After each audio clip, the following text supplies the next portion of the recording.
I'm going to start us up. In 3, 2, 1.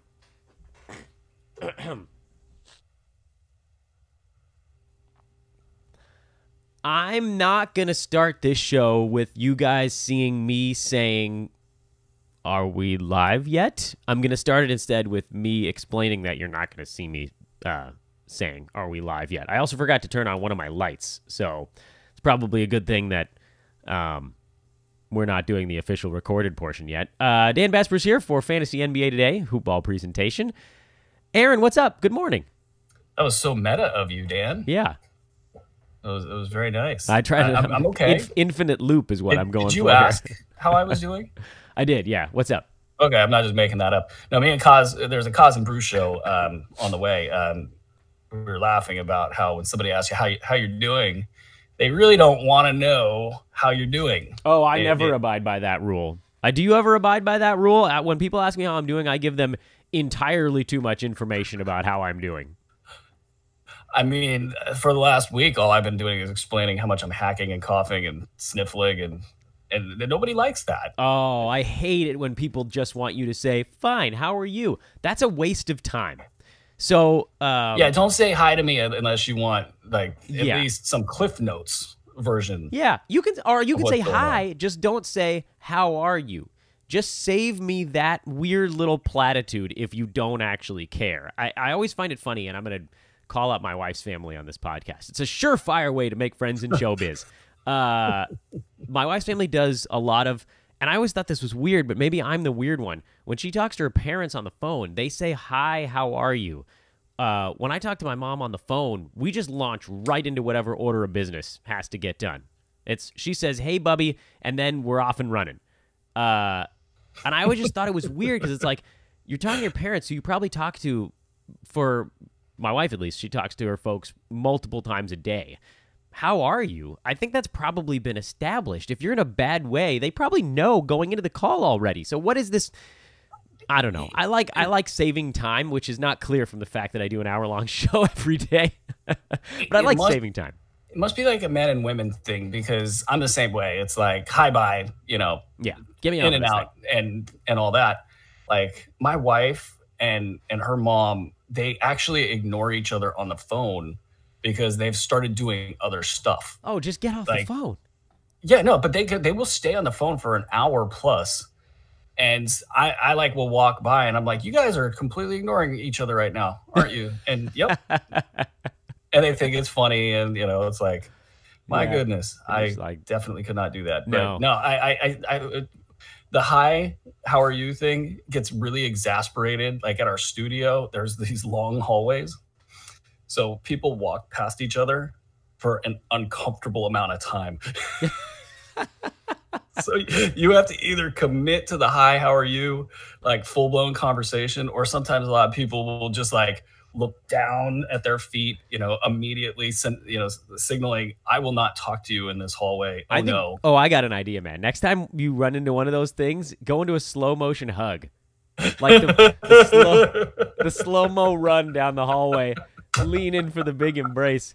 My white balance is all screwed up on this broadcast, by the way. I'm looking at the feed, and it's just a disaster. So I'm going to cover the camera with a white piece of paper, and we're going to try to...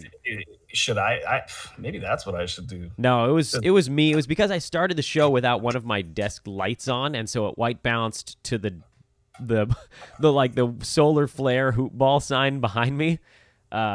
You look fine, by the way. Your coloration is good. Your light is good. Everything is A-okay. You look cold, but other than that, you look fine.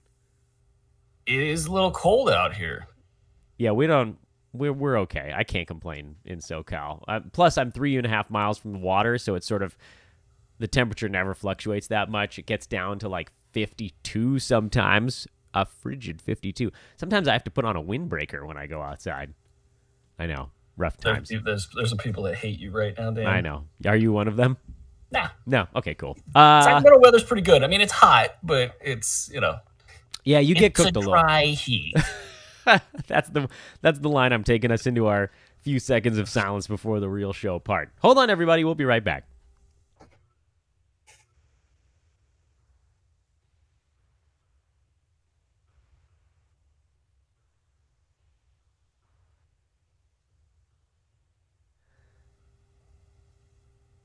And we are, for real, live. It's Fantasy NBA Today. It's Friday. Dan Besbris, Aaron Bruski, coming at you from two different corners of California.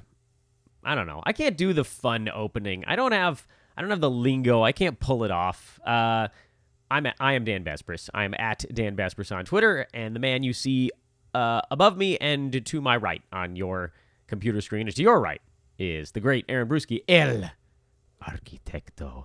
I kind of wish I could have done one of these shows when I was in deep cold mode, which was like Sunday of the weekend, because my voice was in. I don't know if did you get to hear the episode of The Real Big Three with Welsh and Jonas Nader this week when my voice was a total wreck? No, what is that even like? I wouldn't even know what that is. The Real Big Three, or having no voice? No. I know what the Real Big Three is. Yeah, that's right. Come on. In fact, Bogman hit me up to be a co-host on Thursday. Nice. Yeah, I was too sick, and I was also on date night, so I was like, can't do it. But I know those guys. I'm just wondering what does like the Besbris voice sound like when it's all jacked up? You should have heard at the very end when it just totally went away, and it just was this. This is the last sentence I could get out, and then Welsh was like, "All right, we're done with this thing. Dan's about to die. We're out."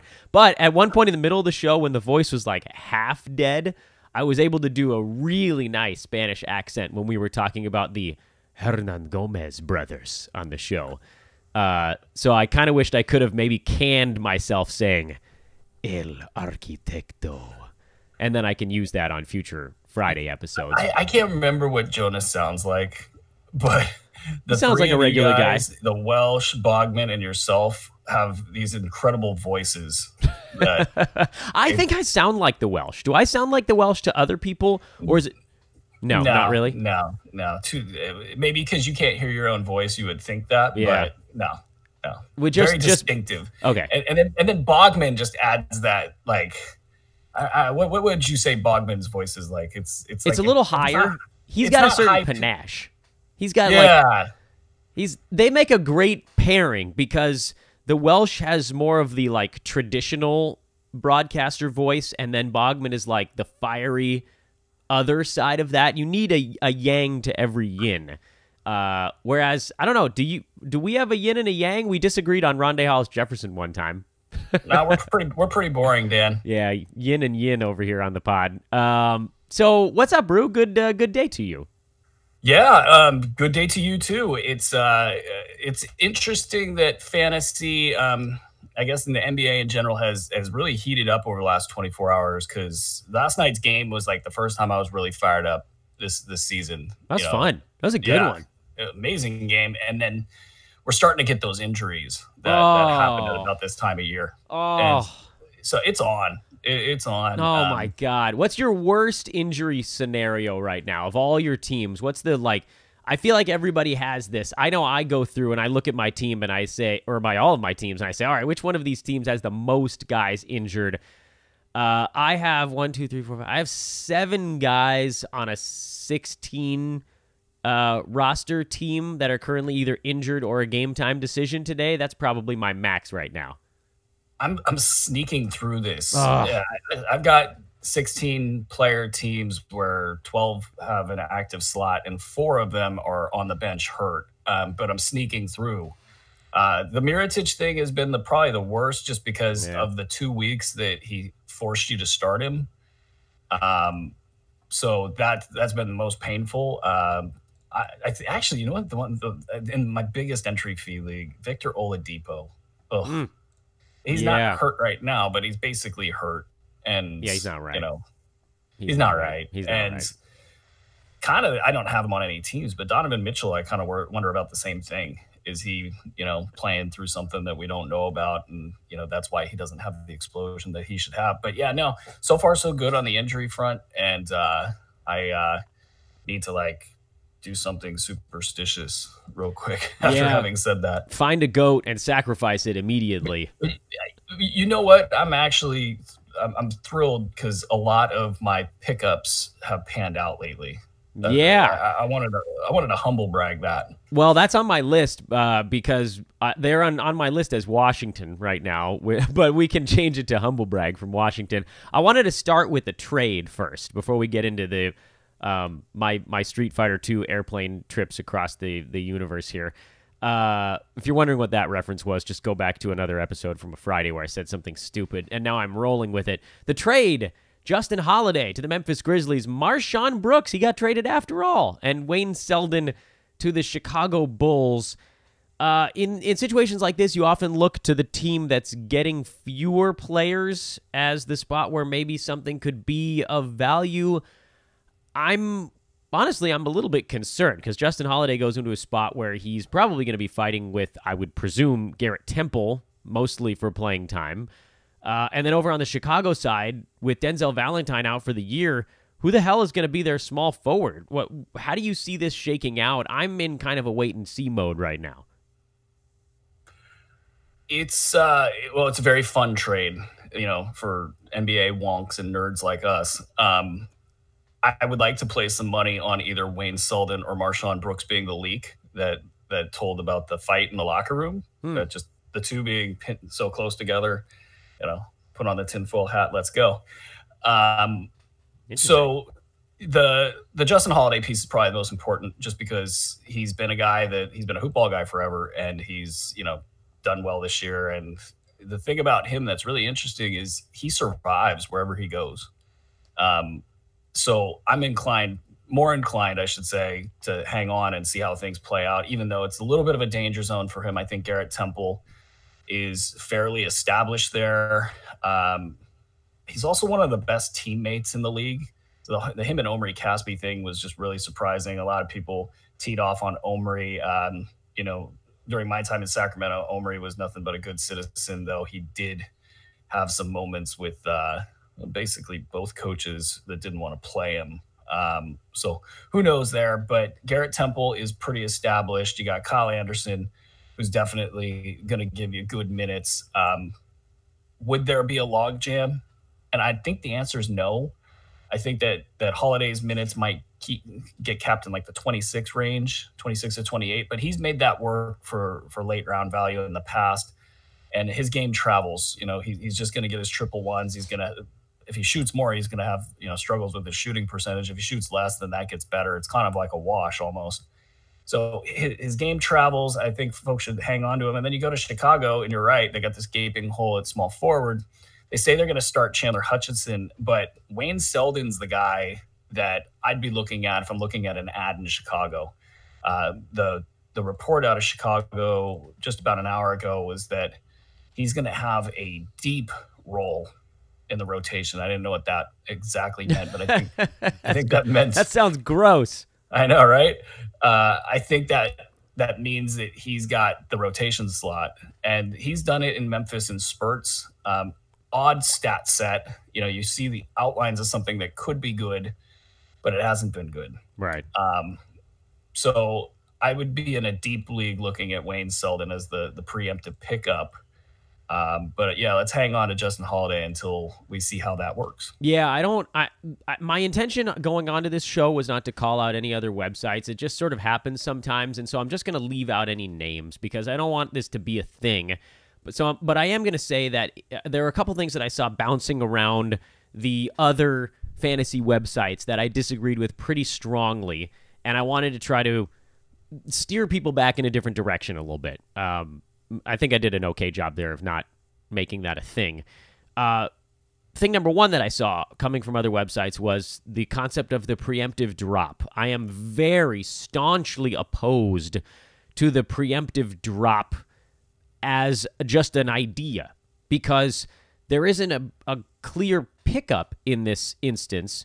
So why are you pushing someone to just go dump Justin Holiday? Just like go find any warm body at a bus station in the NBA and pick him up and drop Justin Holiday. It seems like the best move here is to hold on to the guy who has shown the ability. Remember, he was a top 30 guy for a month this year that has done it in the past. I don't think that's going to be the case in Memphis, but he certainly has the better chance to grab value than some of these other guys in the mix. What if he ends up splitting the shooting guard minutes with Garrett Temple. They go 24 apiece there. And then, Slow-Mo's not playing 48 minutes a game. What if he sees 6 or 7 minutes at small forward? That's enough for him to have decent fantasy value. So, and Justin Holiday was just the latest example of that. I've seen it come up so many times in the past. I loathe the preemptive drop suggestion. Let's take it a step further. Garrett Temple's knee hasn't been right for 2 years. Speaking of another topic we'll cover later with Robert Covington. Temple's knee hasn't been right. He's up there in age. He's not tied to this franchise. Oh, by the way, this franchise could do anything at any time. We don't even know if they're going to stay in Memphis at this rate. Ownership's up in the air. It's a mess. The GM's been there through 5 coaches now, I believe. He's probably not going to make it through 6. Who knows? We'll see. And, coach was on the ropes. You have so many different factors here before you get to Mike Conley possibly being an injury risk, or Marc Gasol being an injury risk, or Marc Gasol being traded. What we know about Justin Holiday is that in 26 to 28 minutes per game, he can be a late round value. What we know about Justin Holiday is if players start to fall down next to him, he can, as you said, crank it up, not to top 30, but, he can be a mid-round guy in the right place. His game has proven to travel well. So yeah, this is a by the book hold. And I mean, unless you have a mid-round asset that's popped up somehow in your league, which is very rare, you take the late round value that's got a history behind it, and you more times than not, you roll with that. The direction I think I was going to go on this one, and now I can't even remember what it was going to be Chicago, and so I'll just go there next. We have an avenue to go almost any place after that discussion. Have you seen an offense more boring than what Jim Boylan is running in Chicago? He's getting a lot of heat right now. And he should. Bad. I tried to go easy on him for a couple of days, and then I watched 2 Bulls games, and I changed my tune. He deserves all the heat. They've been bad all year, though. I mean, there was the 5th game of the year, or whatever it was. Not a single pass in the 4th quarter, it felt like. I mean, sure, there was 5 to 10 passes, maybe 15, but I've never seen anything like that with teammates openly staring at each other. Like, if you shoot another time, I'm going to come over there, tackle you, take the ball, and then I'm going to shoot it. So it's a tough sell, but maybe they have had 2 different versions of the worst offenses that we've ever seen. Ugh. It's a mess, to quote the great Marty Higgins. It's a mess. Yeah, it's a mess. But it's so are you buying? Nice though. Distressed assets. Are you buying? Yeah, because first of all, I think they're starting to execute the plan. So Robin Lopez, he's talking openly about being traded. Them getting rid of Justin Holiday was, for them, a great way to tank and also try to get something in return for said tanking. And so... and they did. They did, to their credit. They did okay, yeah. I think. I'd probably try to keep the player, but I'm also not a big fan of tanking, so whatever. But I think now that you get rid of Robin Lopez, you're going to see 3-4 front court players, finally get the minutes that they probably deserve. And then, after that, you've got the big gaping hole at small forward, which is going to suck out all the minutes from the overages that you have in other places. You get rid of Campaign, which they were trying to play, and see what they could get out of that. So they're cleaning things up is the point. And so for Chris Dunn, this means, as long as he stays healthy, this is an extended stretch of productivity. Zach LaVine, same thing. So I think they'll get good from a fantasy perspective. And this stuff with Boylan, I don't know. He can't continue to do what he's doing. So I would expect a more balanced offense as we go forward. We have to hope so, don't we? Okay, well, you mentioned Rocco during our last discussion. We've seen Josh Okogie look decent, but his usage has been so exceptionally low that he almost hasn't been able to make up the ground he needs to. Is this just a spot where you kind of have to wait it out, or are you making any moves on this? I think that, Okogie's, first of all, he's on the radar, not for this year, but for future years. He has been extremely good on film. The ground he covers and the athleticism that he brings, the nose for the ball, everything's there except for the dribbles and the shot. And we talked about this on other shows. Kawhi Leonard kind of looked like this in his rookie year. I don't know if he'll end up with the shot making ability that Kawhi Leonard has, because Kawhi, if you don't remember from his college days, was pretty good from the free throw line in. So, he had a nose for shooting the ball, and that's translated obviously as he's gotten better with shooting. But, this year I don't think I can buy it, because we've seen his stat set for a pretty prolonged period. He would have to have a major jump in the middle of the year, and I don't think you're going to see that. That said, the things could turn upside down in Minnesota really quick. They could fire Tibbs. It's honestly a fireable offense to have Robert Covington playing in games that are decided with a known knee injury. And hell, I'm just, some dip blank on the internet, and I've been talking about his knee for 2.5 years. You're out there playing him those minutes. To me, I'd fire the guy right there. I'm sorry. But so that could happen. And you could find a situation where they just open this thing up. Derrick Rose all of a sudden is not as big of a part of the plan as he would appear to be right now. Jeff Teague, you could see them, moving on from him if they were to dump Tibbs and decide that they were not going to be making a playoff run. So that team dynamic could change. If it changes, we could look at Okogie down the road. But as of right now, no, we're not going to go there. Next thing on the docket, Mitchell Robinson. Apparently his return is actually close now. I believe he's questionable for the next game tonight with the Lakers, further complicating what has already been a relatively complicated front court situation that now includes Luke Cornett. Any thoughts on how we think this is going to shake out, or should we just wait and see and then react at that point? I mean, I'm glad we were aggressive with the ad with Luke Cornett. I think we played the angles the right way. I mean, everybody knows that there's 3 centers and not enough time for all 3 of them. Interesting articles coming out of New York with, trying to explain David Fizdale's thought process, which has not been explainable this season. Yeah, not all the jerking around. It to me seems like management dictating who gets minutes, which Scott Perry's kind of had that MO, from his days in Sacramento, and also in just the way it's gone down in New York. So what does it all mean? I mean, my biggest concern about Cantor, why I pull him out of the HB6 conversation, was he could talk his way out of New York. Like, he's basically playing for his next deal. He's a loud vocal guy, brings nothing bad, but he does bring off the court issues with him. But he's really just going to speak truth to power, and there's no better organization to do that with than the Knicks. And so he's out there. They're cutting his ability to make future income because they're just blatantly tanking. So the idea of this being a try to win situation is really offensive to him and most NBA people, I would add. And so he's going to keep piping up, and I feel like he could talk his way out of New York. And whether that results in a nice clean cut trade, okay, you get over here and you somehow get 25 minutes per game, that to me seems not like a great bet. It seems like it might not be likely, but just under likely at like a 30-40% chance type thing. So there's a lot of uncertainty there.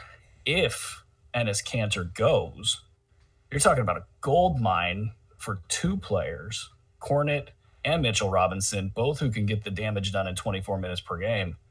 So I'm holding Cornett. I'm holding Robinson. I know other ringers in my ringer leagues with the big entry fees are not even thinking about dropping Mitchell Robinson, especially after they paid half their fab budget to get him. But yeah, no, it's a fascinating situation there. All 3 are holds. All right, fair enough. I got a few more topics, and then we got a few things we got to get to before we can even get to the questions. Big day here on Fantasy NBA today. Wow, it sounds so exciting. I know, very exciting. Derek White, he's been shooting about 80% over the last couple of games. Is he here to stay? I have a weird hesitation in my belly on him, and I don't know why. I think this is the difference in the leagues we play. I think in your leagues that are 12-team, about 150, 160 players deep, his inconsistency, it doesn't justify the ROI. I think I said that right. And it rhymed on top of everything else. That was lovely. Well, that probably didn't make no sense, but he he's somebody that I'm constantly trying to get on my team because if there's so many different ways this could work out for him. Like for example, if anything were to happen to DeMar DeRozan, he just goes off the charts, in my opinion, because they would need his offense, they would need his participation, the usage stats would go way up. DeMar DeRozan's kind of killing him, and DeRozan doesn't have any injury history, and there's no thought that he might miss time. So, but that or anything else to any other players. The Spurs falling out of contention in the playoffs. It's a tough Western Conference now, 1-15, believe it or not. Yep. And they could slide. So I like the idea of getting a marker on him when I can. So like in advance of 4 game weeks, I want to try to get him there. Okay. If I can just get him somewhere and just try to catch him on the upswing, because he does some things that other point guards don't do, like block shots. And the stat set is kind of there, So yeah. I think he's a guy. I call him a must-own player in 12-team leagues. That said, I'm looking for his type of upside in a stash at the end of my bench. Gotcha. Austin Rivers, could he ever eclipse the points league moniker I've put on him, or his percentage is too terrible? They're pretty terrible, by the way. I think they're going to improve a little bit. I'm good with owning Austin Rivers. I think that he's a player on a team that needs players. So I'm gonna call him a must-own in 12-team leagues, and standard leagues. Fair enough. Cleveland is our next stop here. We're going a little quicker now. I like it. We're bumping along. Tristan Thompson is back, and Kevin Love got a nebulous injury report. That's where we stand with the Cavaliers right now. I think it seems like they want to give Tristan Thompson plenty of minutes because his offensive rebounding gives a very bad team a couple extra chances. What do you make of the Kevin Love report? I've seen very different interpretations of it from decent human beings across the Twitter sphere, where some people say this doesn't change anything. He's starting his rehab. He's doing select basketball activities now, and nobody expected him back before the middle of this month anyway. And then I'm seeing other people that are saying this means he's out 2 more months. What's the reality on this, if you had to read the tea leaves? Well, I do see you lightning rounding me, Dan. No, you did it yourself. You went short on that one. I see what you're doing over there. Kevin Love is going to be a mess. So I would not, if I was Kevin Love, rush back to play for this particular team, after everything that's gone on, coach-wise, everything, just, it's a brutal situation there, and he has nothing to gain except for his own conditioning. I could see him coming back to a modified plan where he either gets back-to-backs off, they play him in a 24-minute role, something of that mindset, just to keep the mileage down and to not aggravate anything for everything that they're playing for this season, which is nothing. So you got to hold him. I mean, there's too much upside there. And this is one of those traps that owners can get, sucked into. And something to think about on draft day is, whether or not you can handle that in the 3rd round. So, I saw a blurb that said, best case scenario back after the All-Star break. That feels like a really negative interpretation of yesterday's news. I don't think that could be accurate. I mean, I think that he has a chance of playing in January, but we just don't know. I mean, so much could change with the way that this team is constructed or deployed, and he could. I really do think there's some acrimony there with being the last guy on a big deal and the way that team is being operated. And it could be a team that's for sale. It's a place you don't want to be now. And anytime you're dealing with that, players who have lengthy injury histories and nothing to play for, they could change their mind 20 times between now and the mid-February. So the All-Star break, it sounds like a nice, neat place to say he's coming back after that. What I've found is players that have missed as much time as he has when the All-Star break comes calling, unless they have a specific reason they want to get it back on the floor, like Paul George after his broken leg just wanted to get some time on the floor. Kevin Love, not quite sure he's worried about that. But man, that All-Star break's like 6 weeks out. Anyway, it doesn't really matter. I guess that my thought is, I think you got to hold. Yeah, my worry is that blurb was gonna have people like punting on him with the expectation he's going to be out at least 6 more weeks, and I just don't know that that's necessarily the case. Willie Hernan-Gomez, what do you think he can do over the next month, if anything? Oh, reading their articles and reading, just the tea leaves there, I feel like they think they can throw 4 different guys at the position and go based on matchups. That's been James Borrego's MO all year, is really just giving a lot of guys playing time. And so with Hernan-Gomez, he's got one of these weird stat sets where he's completely deficient defensively, and yet he's a great per minute rebounder. And, he can put up scoring and rebound numbers pretty quickly.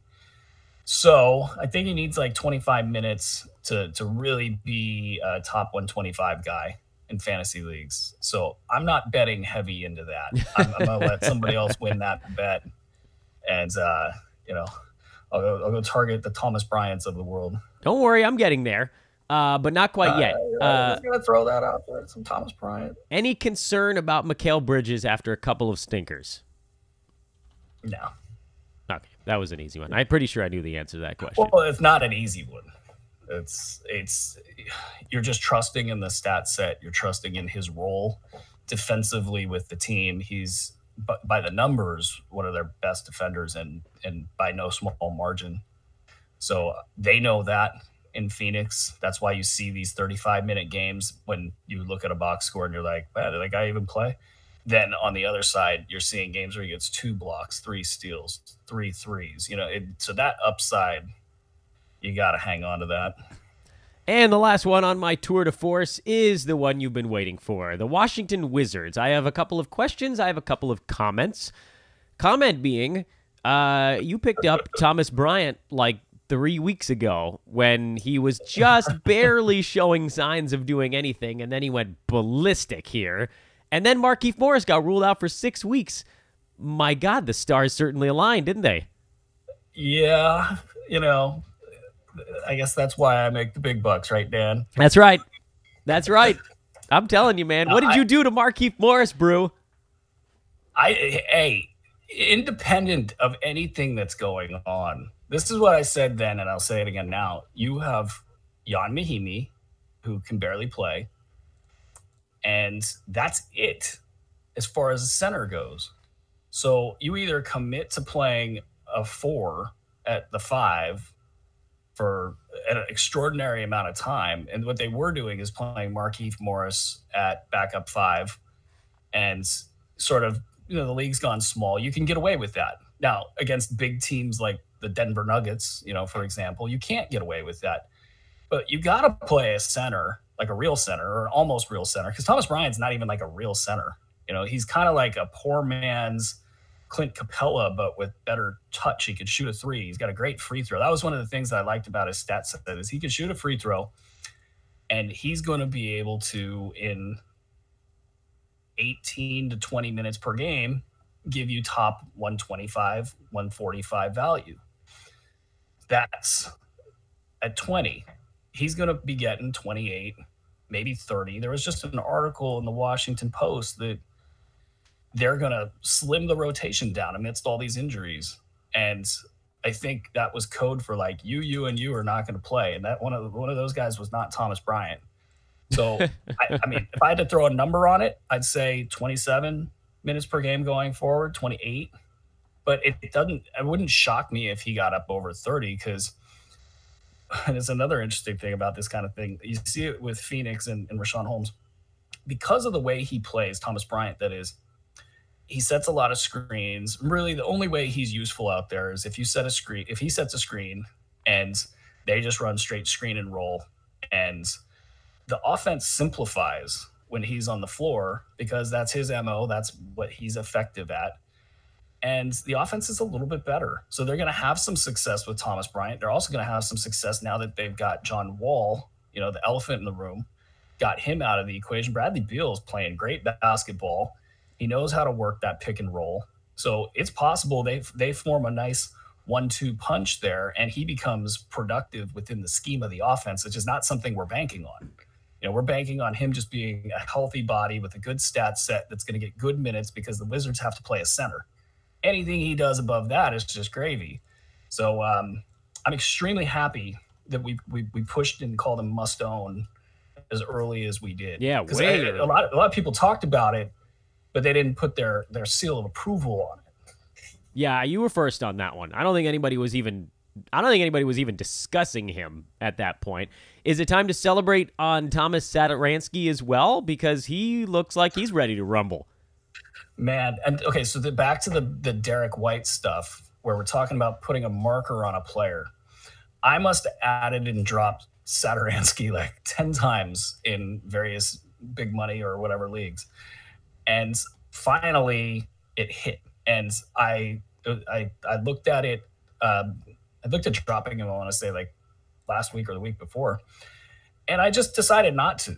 I was like, John Wall's got to get either hurt, kicked out, leaves on his own, whatever it was. And I think we talked about that on these shows, that something had to give there. And Satoransky was the natural beneficiary for all of that. So looking back to last year's numbers, I've seen it thrown around that he had top 50, top 75 value during that time. And I mean, that's kind of what you're sitting on now, is a guy that, especially with Bradley Beal out there doing what he's doing, Satoransky's free to really rack up stats in other areas. It's going to be fun, having those two Wizards on our teams. All right, so let me ask you a question then about the Wizards. This is the other guys now. They've got a glut of small forwards and power forwards for all the lack of centers in Otto Porter, who's back now, Trevor Ariza, and Jeff Green. Green and Ariza had both been playing mammoth minutes. How does that... Are all three of them still going to play enough to be fantasy relevant? Does Jeff Green fade as Otto Porter comes back? How do you see that situation playing out? And then we'll get to the questions. Yeah, I think what you're going to see is Jeff Green take the backup 5 minutes. So you'd probably look at about 26, 27 minutes for Thomas Bryant, another 15 minutes there for Jeff Green. I think you're going to see Otto Porter in as the power forward starting, getting like 30 minutes there. Then you'll see Jeff Green getting his... the leftover minutes, which is about, 27, 28, quick math, don't let me down now, 19, and, some change there. He'll be at 30 minutes as well. You're going to see Trevor Ariza continue to play 30, 35 minutes per game. Same thing with Sato, and the same thing with Beal. And I think that was the message of the article is if you're Scott Brooks, the only way that you keep your job or you come out of this looking good is if the Wizards surge right now. So the only way for them to surge and to be good is to play all these guys heavy minutes. And that's what I think they're trying to go for there.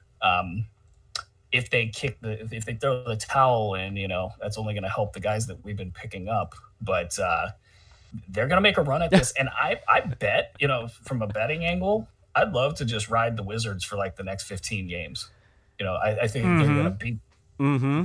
I put some money on them in that Hawks game. It's it's almost like the coaching change bump, right? Where you get this weird cloud away from the team. And John Wall, for all of the things that he does well, he was a cloud over that team with the way he was playing, the fact that he was injured, all the stuff about him. And it's just sort of free and easy now. Speaking of not free and easy, I was getting ready to go take some questions from the chat room, but we've got it's not a Woj bomb so much as it is like a Woj needle in the side. Tweet just came out from Adrian Wojnarowski and Ramona Shelburne that Jimmy Butler has aggressively challenged Brett Brown on his role in the 76ers offense. That didn't take long. Unbelievable. Wow. I mean, that's crazy. I figured good boy Jimmy could last like a month. Was it a month? It was about a month. I wish I just was at that practice in Minnesota. Like... I haven't been on any crazy good basketball courts, but I did play with Gary Payton's younger brother. So I felt like by proxy, I've played with one of the biggest trash talkers ever known to man. And that kid could, Brandon Payton, he could deliver the trash talk. My God. And, anyway. Here we go. You bleeping need me. It all starts up again with Jimmy. Yeah, I mean, that's just, if you've been on that court, and you appreciate trash talk, that is awesome. That's just that practice moment. You need me, and walking in there and just dominating. Apparently didn't even score. And now he's in Philly, and so he's doing the same thing. Well, here's the thing. Joel Embiid takes maybe like 4 or 5 bad shots per game, but a lot of his shots are really smart. So I wonder if it's a shot at Ben Simmons, who, anytime you're dating a Kardashian, I gotta wonder. Like, here we go. I mean, it's really that simple. Like, there's like you can track it, like a trend. Like, dates a Kardashian, it all goes to hell. Happen. There you go. And with him, he's got to really think about shot selection because the shooting part doesn't come easy to.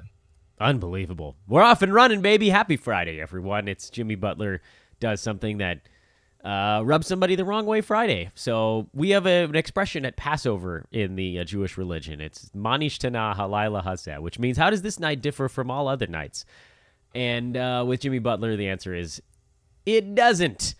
Bruski, you've been under the weather. I've been under the weather. I feel good today. You feel good? Is that because you're wide awake today?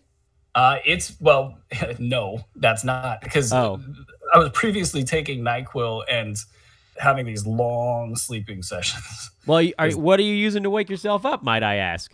Well, I'm glad you asked, Dan. Yeah, sure. Kona Sunrise. Look at that. He's got it ready to go right for the video. It's amazing, and I'm running out of it. Wait, lift it up just a tiny bit higher because it's right behind your Twitter handle. There it is. Oh, there we go. Look at that. Am I doing the job right? Yeah, so, perfect. I mean, we're running a little low. It's funny. Cause is like, yeah, I'm running a little low. I might need some more Kona coffee. But thank God I did, because I couldn't sleep. I'd been going to bed at like 3 a.m. for, the last 4 or 5 days, and, sleeping these massive sleeps, just because NyQuil does that to me. And so Cause is like, hey, you got to do the show at 7:30 today. I'm on 4 hours sleep. I'm hanging. I'm okay, but not without my Hawaiian Isles. There you Kona go. Coffee. HawaiianIsles.com at HI Kona Coffee. If you want to check them out on Twitter, they are our presenting sponsor of all shows here at the Mighty Hoop-Ball.com. We also have a DFS contest today that's starting in just a couple of hours. As of this moment on the live show, lineups lock in 3 hours and 35 minutes. We have, let me refresh and make sure I've got an updated count, 55 people in the contest already. This is by far the earliest we've ever gotten to 55. I'm addicted to this thing now. Are you doing multiple lineups in this one, or are you going one lineup? No, because that doesn't work with the way I do it. Too much staring. If you catch me on a day I'm locked in, I'm going to stare at that thing for like an hour and a half, and it's stupid. Can't do that twice. But yeah, I can't do that twice or 3 times. So all of you out there, I'm going to win. I'm gonna win. I don't doubt it. I haven't even looked at my lineup yet. I got to get that bad boy going after the show today. You can reserve a spot in advance, which is cool because I know a number of you did that yesterday and the day before when we opened the room. I don't know. I'll be 100% truthful here. I don't know that we're going to hit 100 this time, but we are on our way to getting to the max out point because every week it hits certain landmarks earlier, meaning we have more people in it every single time. So get into the contest early, weekly. Just make a habit of it. It'll usually be on Wednesdays. That way you don't have to worry about reserving your spot at the last minute. If you reserve your space, then you can set your lineup without having to worry about any time limit on it. You just mess around with your lineup for an hour and a half like Brew does, but you've already got your spot locked up. You can make as many as 3 lineups in the contest now that there are 100 spaces in the room. You can win with all 3 of them. You could submit 3 lineups and win 3 times, and that would be $9 of buy-in and $90 of prizes. Top 10 pay $30 a piece. Number 1 takes home a T-shirt. I'm wearing it. Brew's got a sweatshirt on. I'm wearing the tee. And number 2 takes home a coffee bag from Hawaiian Isles, Kona Coffee Company. Brew, I had a lot of topics, so we're down to about 20 minutes of questions. You ready for the hot seat? Let's do it, Dan. All right. Off and running. Justin Holiday versus DeAnthony Melton. Holiday. Next. Love it. Andre says, good evening, gentlemen. Andre is not on the Pacific coast of the United States. Andre needs to track that Washington Wizards bet. Please, please, please, please. Yeah, Andre, you want to watch those Wiz, man? This is the no John Wall bump. DeAnthony Melton, Derek White, Derek Jones are all performing well. We've talked about White already. What do you think about Melton and Derek Jones Jr.? Derek Jones Jr., man, he's looking good. And it's something a little bit encouraging out of Miami. It seems like they might end up alternating games between Dion Waiters and Dwayne Wade. That would help tremendously because adding another piece, especially Dion Waiters, to the equation just is laughably barfable. It's like, you're going to do what? Yep. Neon Dion. I still need 30 on why they added all these players. But I think Derek Jones, man, we don't know a lot about him. I mean, there's not like a history here, but the potential is off the charts, and they seem to want to play him. So I'm hanging on where I can. Digging it. And then DeAnthony Melton, I'm not buying in on it. Are you? I'm not totally against it. He's probably a cut or two or maybe three beneath Derek White. But, if you can get a guy that, say he survives for 25 minutes per game in Phoenix and something happens to Devin Booker, or who's spent a lot of time injured this year. True. There's upside, and he's doing what we thought he would do when we saw his stat set out of college, and then heading into the NBA is there's just enough there to make it interesting. I used my last waiver pickup of the week to drop Terry Rozier for Mo Harkless. I guess I'll make this a question for you, Brew. Has your good friend Mo finally jumped over the cut line? He's actually looked pretty good the last few games. He, with the last couple good games, has now got late round value for the last month. There you go. And I mean, there are absences, and there's he's not devoid of slumps that he's had in the past. So it's not. I like him as a must-own player in 9-cat. In 8-cat, I probably don't call him that in 12-team formats. Yeah, half a turnover a game. That's obviously one of his stronger categories as well. On a team with Anthony Davis, JaVale McGee, and Wendell Carter Jr. at center, is there any reason for me to be worried about Mitch Robinson? The team he has one more time, please. Anthony Davis, he has JaVale McGee also, and Wendell Carter Jr. So is there any reason for him to have Mitchell Robinson? That does feel a bit superfluous. I don't know. I got these teams that are just like so far in first that I can do stupid stuff. Yeah, you know what I would suggest on this one, Bruce? Sorry to jump in on that one. And this is something I actually did in a different spot where I had Miles Turner and JaVale McGee and Karl Anthony Towns. Is don't worry about the pickup. Worry about the good guy on your team. I took Miles Turner and I packaged him with somebody, I can't remember who, and I got Paul George. So I turned one of my big block guys into a different dude, and then there was a use to have the third block guy, to have the Mitchell Robinson or the Rashawn Holmes or whoever at the time felt like sort of the extra player. Does that make sense, Brew? Is that good advice? Yeah, this is about asset management and getting. So okay, you've identified a hole in the league, basically somebody that hasn't picked up Mitchell Robinson yet for whatever reason. So now you got to liquidate an asset to replace an asset that you had previously. Mm-hmm. So you got to work the trade wire, and 2-for-1s.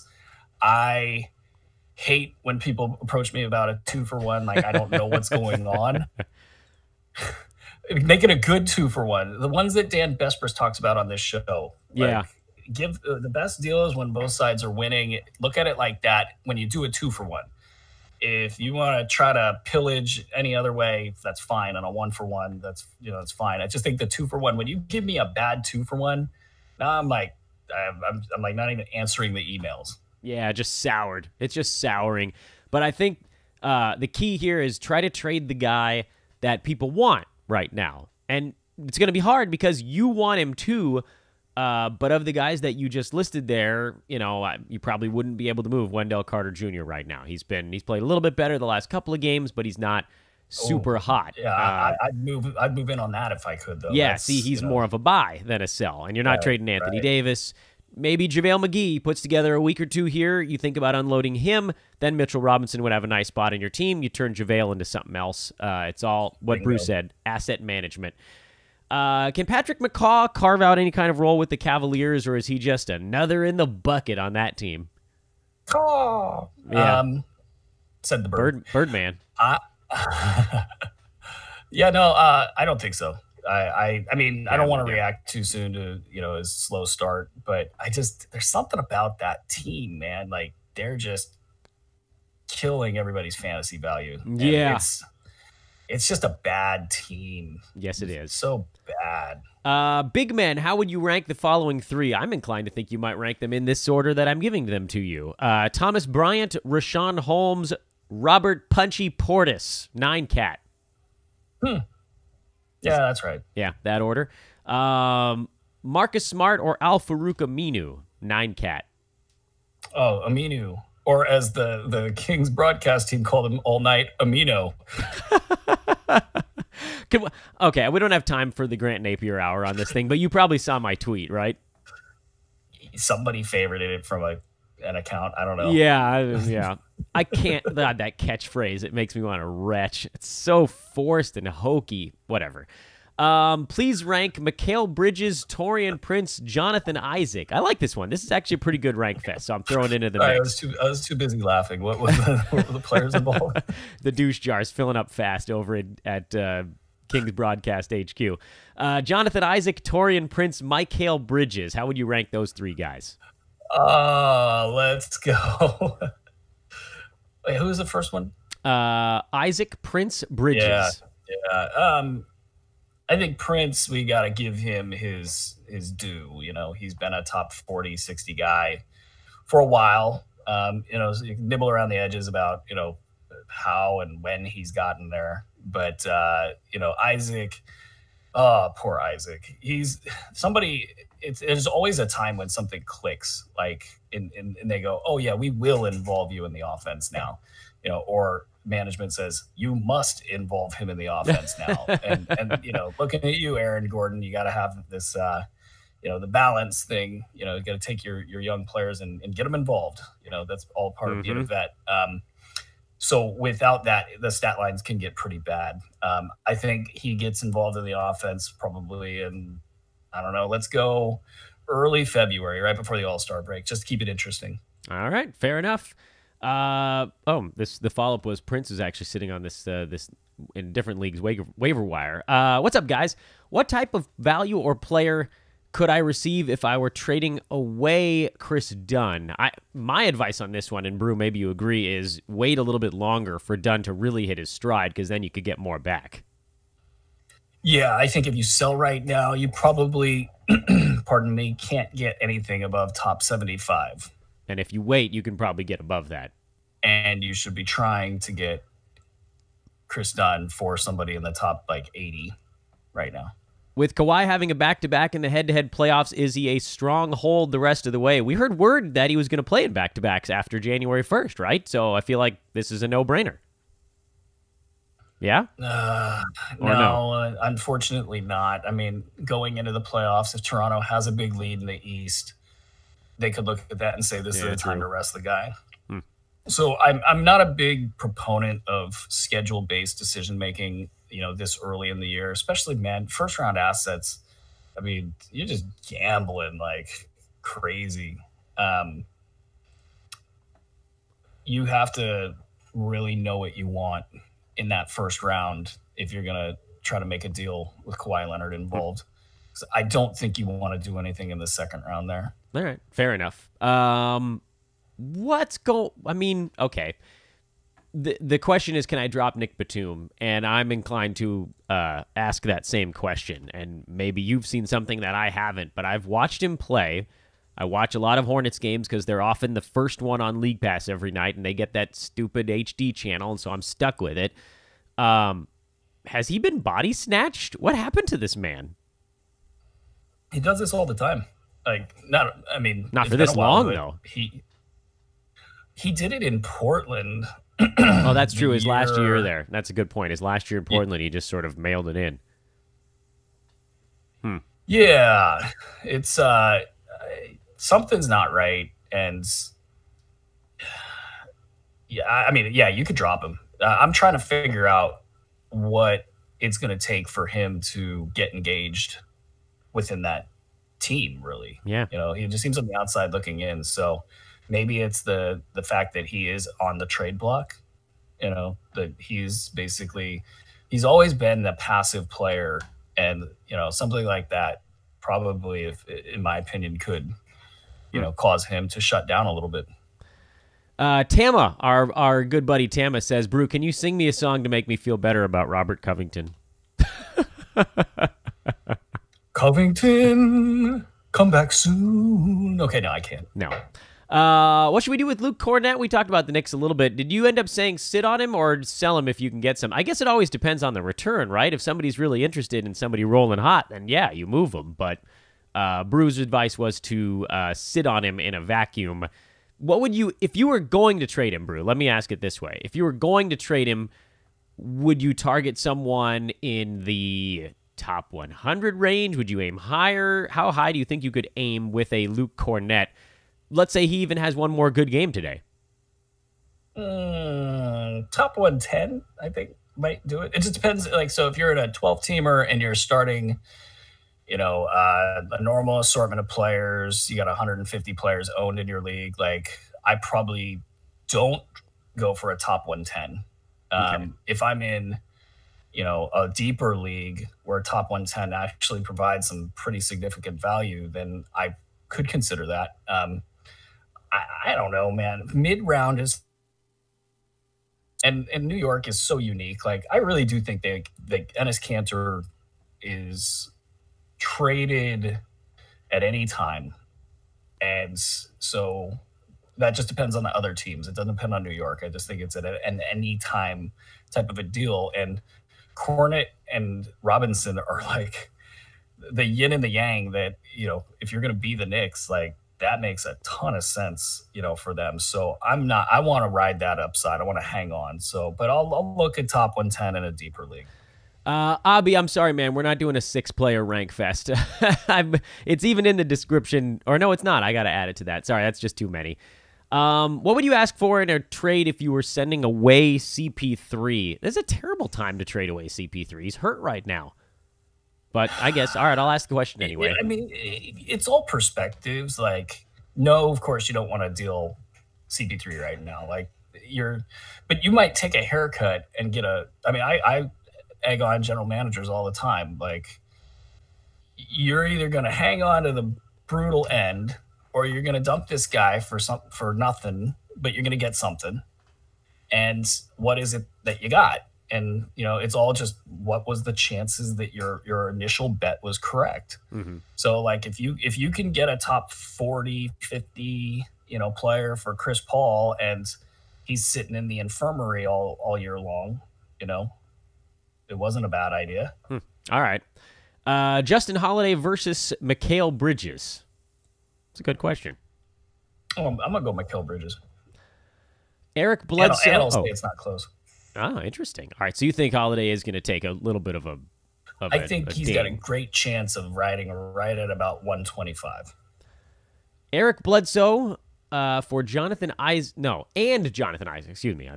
I biffed that one. Eric Bledsoe and Jonathan Isaac for Chris Middleton. Do you want the Middleton side for the best player available, or do you want the Bledsoe-Isaac side for the also very reliable, but also one guy with upside? Ooh. Eric Bledsoe's value is extremely underrated. And he's starting to come back a little bit, showing some signs of life after that slow spell. He doesn't need much. And I'm gonna take the two players. Chris Middleton's due for a bounce back. His bounce back will be in the first round, by the way. It's starting already. Yeah, that was the easiest buy low in the world to call. But yeah, no, you got two players there. I think if Bledsoe can keep it close, then you're just adding another, possible top 60, top 50 guy if he ever gets it together. Elfrid Payton in 9-cat. What do you think he ends up? Probably like 130. Yeah, he has a 9-cat. He has a little bit of a 9-cat hole in his game. Luke Cornett or Thad Young going forward? Indeed. Yeah, I mean, I don't have quite the attitude that you have. I think he's made his presence known, and he's sort of solidified his role. But top 35 over the last month for old Thaddeus.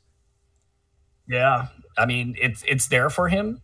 That said, though, I do think that he's the guy that's kind of the last guy to eat there in Indy. So I'm gonna go Cornet.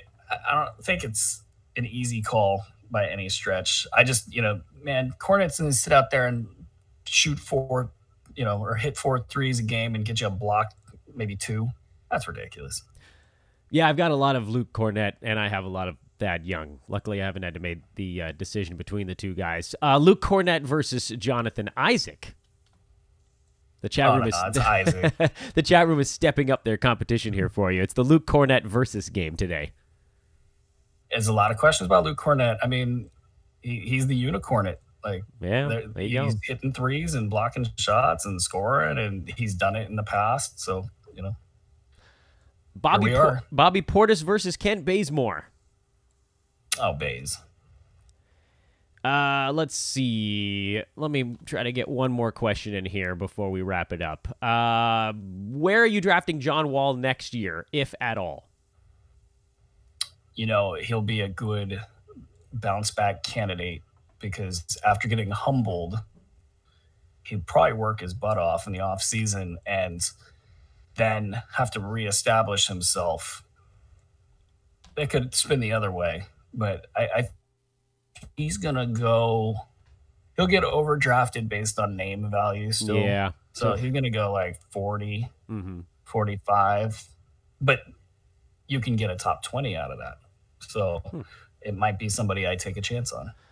I lied. We'll do one more question on this one. Can John Collins crack the top 50 this year? Well, you know what? If he doesn't block or steal. Isn't that weird? That's weird. The only thing I can think is that he's scared of landing on people.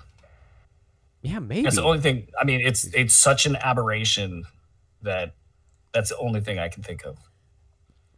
Would you buy low on it right now? Because he averaged 1.7 combined steals and blocks last year in 6 fewer minutes. I would be pointing out his current value like crazy, because he's doing kind of what Giannis did earlier in the year. He's getting these big numbers, but there's no steals or blocks. So yeah, I mean, it's like everybody still thinks he's doing great, right now, just because they see the headlines and the big numbers, and so it's a tough spot. I would definitely be leading with, did you know? Yeah, he's got no steals or blocks. I don't want to call attention to that. I just want to call attention to the value number. Oh yeah, did you know he's number 78 or something like that?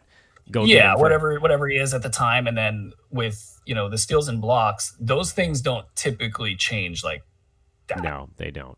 So, and there you go. There you go. That's the questions. If we missed yours, it was just a couple that we had to lop off here due to time situation. The great Aaron Bruski, my man, the founder, El Arquitecto. Have a lovely weekend, Brew. Thanks, dog. This is Fantasy NBA Today live on Fridays. Hope you'll join us in person for the next one. It'll be probably on a Friday, if I had to guess, considering it's in the namesake. Fantasy NBA Today is the name of the show, presented by Hawaiian Isles, Kona Coffee Company. Check them out at hawaiianisles.com or search for Hawaiian Isles on Amazon. You can get their stuff there. Brew is drinking it as we speak. Back at it next week. More fantasy stuff to break down here on the pod. You know where to find us. Have a lovely weekend, everybody. We'll talk to you then.